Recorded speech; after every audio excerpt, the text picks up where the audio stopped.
Friends, హ్యాండ్స్కి ఇన్విజిబుల్గా thread పైపింగ్ని normal పాదంతో ఎలా stitch వేసుకోవాలో చూద్దామా. ఇక్కడ లైనింగ్ క్లాత్ని మనం కట్ చేసుకున్నాం కదా హ్యాండ్స్కి. ఈ లైనింగ్ క్లాత్ క్రింది వైపున మీరు కటింగ్లో ఎంత ఖర్చునైతే ఇస్తారో అదే ఖర్చును తీసుకుంటూ ఈ పైపింగ్ క్లాత్ని క్రింది వైపున ప్లేస్ చేసి ఈ విధంగా స్టిచ్ వేసుకోవాలి. ఖర్చు కరెక్ట్గా తీసుకోండి. మనం రెడీ చేసుకున్న ఈ పైపింగ్ క్లాత్ అనేది క్రాస్ పీస్ కాబట్టి గట్టిగా లాగకూడదు. ఫ్రీగా మూవ్ చేస్తూ ఈ విధంగా స్టిచ్ వేసుకోవాలి.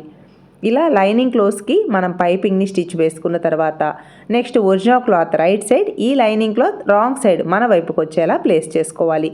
క్రింది వైపున మనం ఈ lining cloth wrong side place చేయడం వల్ల మనం వేసిన స్టిచ్ అనేది మనకి కనిపిస్తూ ఉంటుంది.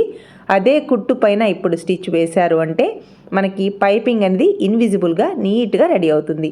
సేమ్ ఇదే విధంగా రెండో హ్యాండ్ కూడా పైపింగ్ని స్టిచ్ వేసుకోవాలి. లైనింగ్ని బ్యాక్ సైడ్కి టర్న్ చేసుకుని నెయిల్తో ఇలా రబ్ చేసుకున్నారు అంటే లైనింగ్ బ్యాక్ సైడ్కి ఈజీగా వెళ్తుంది. రైట్ సైడ్ పైపింగ్ పక్కనే ఈ విధంగా కుట్టు వేసుకున్నారు అంటే పైపింగ్ ఇలా నీట్గా రెడీ అవుతుంది. Please subscribe.